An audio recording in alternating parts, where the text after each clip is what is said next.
YouTube fans, Rant here, and welcome to a deck profile with Super Quantum Artifact, Shiranui, Synchron, Tzolkin, featuring Hippos. This is the weird deck I've been playing on my channel for the last couple of days. I enjoy this deck quite a lot, and I would have a lot more content for this deck if 82% of my duels weren't rage quits. Because once they get the Crystal Wing Synchro Dragon out, it's more or less just GG, because people just don't want to play with that. So yeah, it's not a fun deck for people who want to actually film, but it's a fun deck if you want to make your opponent cry, to be honest. It's very controlling, it's very weird because you have to use so many engines, and it can give you inspiration for future decks, future engines that you would like to add into your deck in order to make it more consistent, possibly, like Quantum Monarchs, for example. So it's a good deck building exercise as well as a fun deck to play. So yeah, let's go straight into the deck profile. I should probably state this. Its main play is to obviously make Tzolkin, but he has an alternative main play, which is to bring out PSY-Framelord Omega turn 1, just to kind of stall until you have the plays for Tzolkin. If you have neither of those plays, you've obviously bricked. But it can consistently make out Tzolkin in turn 1 with 5 cards, and that's quite good. I enjoy it a lot. So let's go straight into deck profile with 1 Primitive Butterfly and 2 Blackwing YgoPro, the Hazy Shadow, which comes out in Black Illusion later on in the year. So these two are the only non-archetypal, archetype-based monsters in the deck, although it is a Blackwing. It's got no other form of engine in the deck to use with it, so it's basically classed as one of those monsters. Primitive Butterfly and YgoPro both can be special summoned while you control no monsters. Does not require your opponent to control monsters, so it's not like Cyber Dragon. It can be done on your turn 1. This one is non-tuner, this one is a tuner, but it can't be normal summoned, so you have to bear that in mind. But essentially, this is really fun. I like using these guys. I wish I could use more Primitive Butterfly, but it's very tight on deck space in this deck.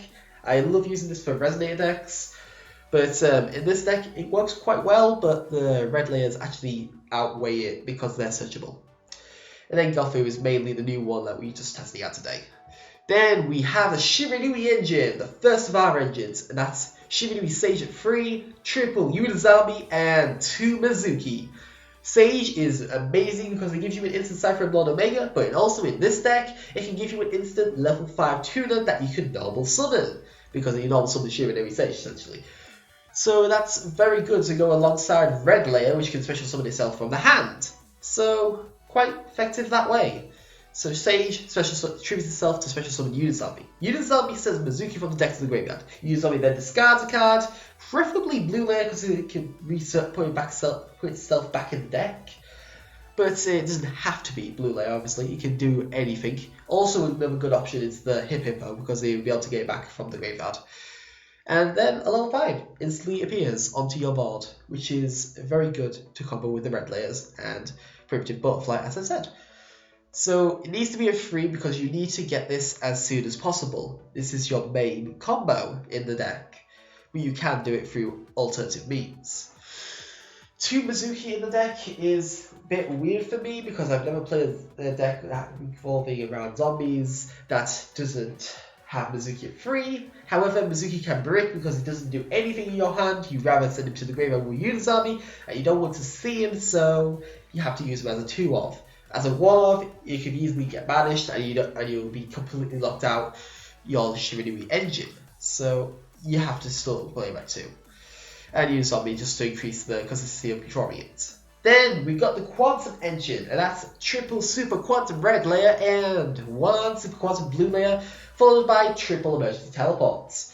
Red layer is basically got the same restrictions as a Primitive Butterfly or a YgoPro, but it can be searched by blue layer. It also has the secondary effect of when it's normal or special summon, add 1 Super Quantum from your graveyard to your hand. So you can add another copy of yourself and just keep cycling that way around. Because, it can also be adding blue layer if you've tribute summoned it. So you can have discard costs for the Uni-Zombie. So that's very good. I very much enjoy that. And E Tele easily brings it out the deck, so you can open up with, say, Dofu and Motion Teleport, and you've got Tzolkin instantly. So that's very enjoyable. And blue layer only needs one of because you can put it back into the deck, and then you don't need to use anymore. So yeah, one psychic, 3 E Teles, so much profit there. Plus it keeps your deck space quite limited. Nice engine. Then we have the weirdest of the engine. That's the Hippo engine. Yes, the weird version of E Tele that special summons before Pal Hippo, which is useless by itself, but it's a level 3, so you can do Synchro plays with Uni-Zombie, make it a PSY-Framelord Omega, or you can use it as a way of defending yourself. So essentially, you special summon before Pal Hippo from your hand, deck, or graveyard. It's a quick play spell. You can then special summon any amount of Hippo tokens, depending on how many spaces you have left. Then you can basically, for the rest of the turn, sit back and relax, as your monsters can't be attacked except for Hippo tokens. And therefore, you have some defense for your Tzolkin when it's about to get killed. It also has the secondary restriction of the Hippo tokens, basically locking you out for the extra tick summons, so you may have to crush them if their opponent is smart enough to realise this. But essentially, it's very good in that sense for basically especially that summon out triple fodder or synchro fodder, depending on what you need at the time. Next, we have the Synchron engine, and that is triple sync, quick draw Synchron, and triple tuning. Triple sync, quick draw Synchron is because you want to have it in your hand as soon as possible. It is the best level 5 in order to special summon and not restrict your normal summons, so it can be quite well. It can do quite well. If you open it with quick draw, a fodder, a red layer, and a Shiranui Sage with the back row, you've basically opened up broken in this deck because you summon out Tzolkin, you summon out Crystal Wing, and you summon out Omega to 1 with it possibly an Artifact Sanctum in the back row, possibly even Artifact Ignition. And I know a lot of players, when I go against them, usually set their back row before doing anything further, so you can snipe those back rows when they're set, place a artifact onto your field, and then special summon during their turn. So that would be amazing, and quick draw gives you that because you can basically discard one monster, special summon to the board, profits, which is what this deck needs. Tuning is basically just to search it out. It can sometimes send Mizuki to the graveyard, but you have to be very lucky in that sense. Now onto the final engine, the Artifact engine. The Artifact engine is a weird engine for me. It's not something I've ever played with before. It's more of a fun deck, fun engine, I should say. It can be quite competitive in the sense that it can stop stuff like Draco Pals. But in this meta with Mermail, Monarchs, and Cosmo, it doesn't do that much. It's mainly more aggressive against people with XYZ summoning and Synchro summoning, which you see quite a lot on Unranked, which is basically the only place I can put this on. But yeah, it's quite a fun engine, and it can be very sacky. Basically, we have 1 Morale Attack, 2 Scythe, and 1 Beagle Talk. Morale Attack doesn't target for a space of destruction, which is good. Scythe locks your opponent out of your extra deck, and Beagle Talk destroys your back row, which would be the other Scythe or Morale Attack, which you'd probably summon with Sanctum if you already have an artifact in your back row that you want to activate. So it just basically gives you another copy of instead of another copy of these two. So that's quite good. Then we have the Ignition, which is MST, and it sets a artifact, and Sanctum special summons it from the deck. Also, when these are destroyed, because there's a lot of Twin Twisters and MSTs around, if this one is destroyed, you stop their battle phase. If this one is destroyed, you tag 1 card on the field and destroy it, which is very good. You can start popping their monsters if they've MST'd. If they've summoned before they've MST'd, I should say. So that's a lovely part of the engine that you can use. And finally, onto the last cards that are not archetypal, and that's Raigeki, Soul Charge, and Call of the Haunted. Now I use Raigeki, Call of the Haunted, and Soul Charge as outs, basically. Out to Regeki, basically Soul Charge, because you can reborn your tuner and non-tuner you use for Tzolkin's summon, resummon it, and then go off with that. So basically out the Regeki that you get hit by. Regeki is to out monarchs, or really annoying cards that are screwing you over. And Call Heart is just to reborn your artifacts on your opponent's turn and screw them over royally from that. Originally it was 2 Call Hearts, but Soul Charge is definitely needed in this deck. I'm thinking possibly maybe bump this up to 2 just because I like Call the Haunted, but it's a work in progress. It's not 100% at the moment. Next, onto the extra deck. We have 1 Castel because we need a rank 4, and Castel is the best rank 4 in the game. It really is. So Castel is in the deck. And then rank 5, I could put Pallades in this deck, but there's so many level 5s that are non-light, therefore it wouldn't give me enough profit to have it. It would just take up a waste of space, to be honest. Instead, I use number 61 Volcasaurus, which is a way of spot removal, and that's fun. Then we have 2 Ultimaya Tzolkin. Tzolkin is the main card of the deck. This is what you want to bring out. It's a level 12 Synchro monster. Well, essentially it's a level 12 Synchro monster. You send 2 level 5 or higher monsters, 1 tuner, 1 non-tuner to the graveyard, and you can't be special summon by any other means. Therefore, you can't play in pendulum decks because they have to go to the graveyard.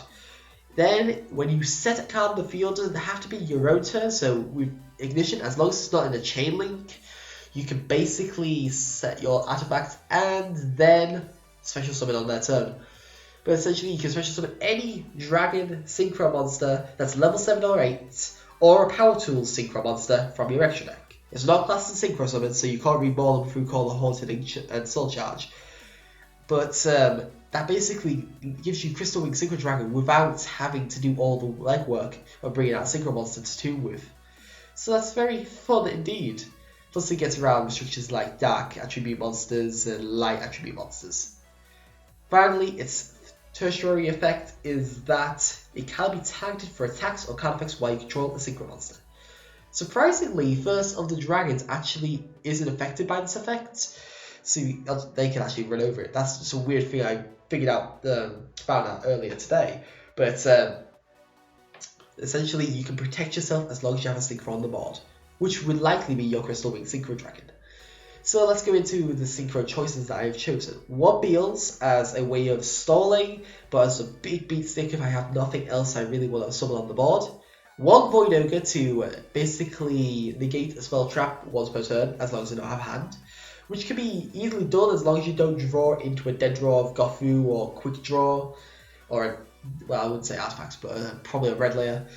That can be painful if you avoid Ogre Lock, but if you keep drawing back row, you keep setting up your Tzolkin, and you keep control with Void Ogre. Then we have triple Crystal Wing Synchro Dragon. I've had a possibility of bringing out triple of these, and it is very needed. Crystal Wing Synchro Dragon is one of the best Synchro monsters in the game.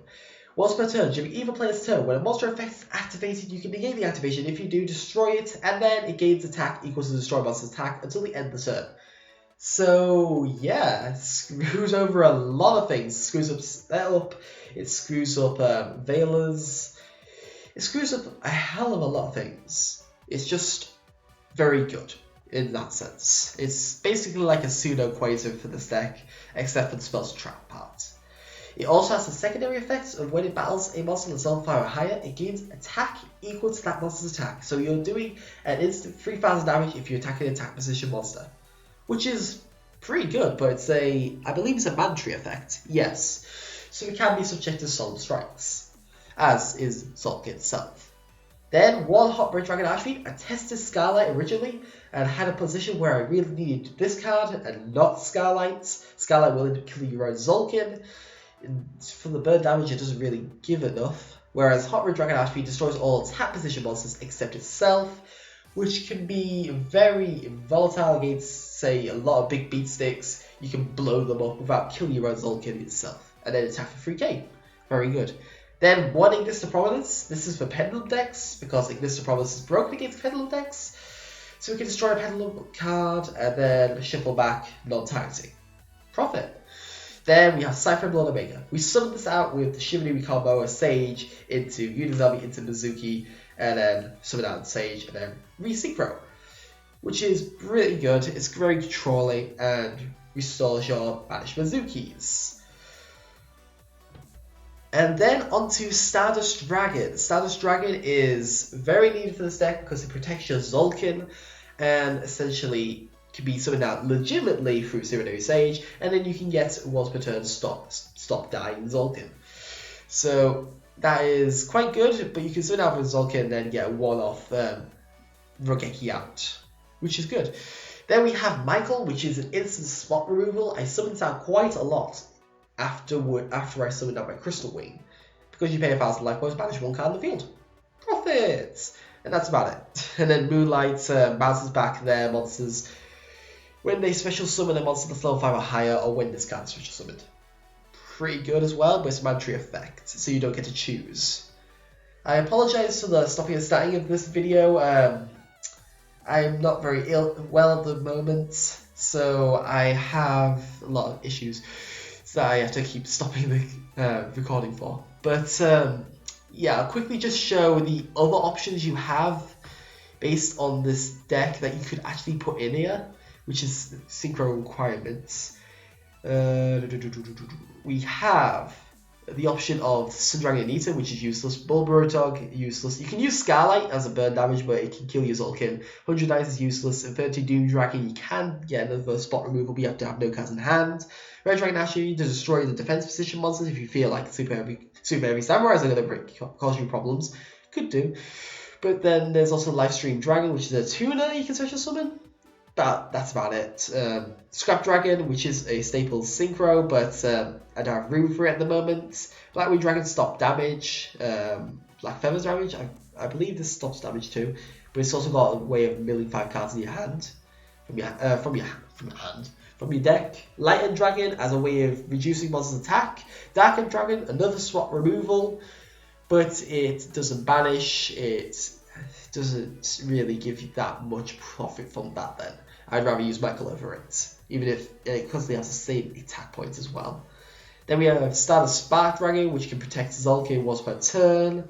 We have this, I don't think you use that. You have a way of DNA Surgery. You have a way of outing monster effects in the battle phase. You have Clearwing Synchro Dragon, the original Crystal Wing, basically, which can back up Crystal Wing, essentially. Then Gungnir, 2 spot removals for discarding. Black Rose Dragon, nuke the board. Trident Dragon, destroy your opponent's extra deck.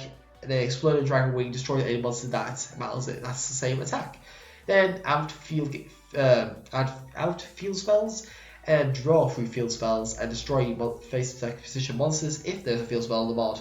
And that's the final one. And then there's Power Tool Dragon and Power Tool Mecha Dragon, which probably not going to be used in Tzolkin decks, but essentially you have a lot of options. You can decide on which you would like to use for this deck, and yeah, hope you guys have fun with this. I enjoy it. It's really weird, so many engines, and it may make your opponent cry because they get screwed over by so much negation. Yay! So yeah, thank you for watching. Please leave your comments below your suggestions for a deck or suggestions for my channel in general. Please like, subscribe, and join us and see further content. If you want to duel me, please let me know on my Facebook page, which is in the description below. Or if you want to see times of when I'm dueling, also check there because I will be posting them pretty much at the time I'll be dueling. So yeah, thank you for watching. Mad Rant signing out.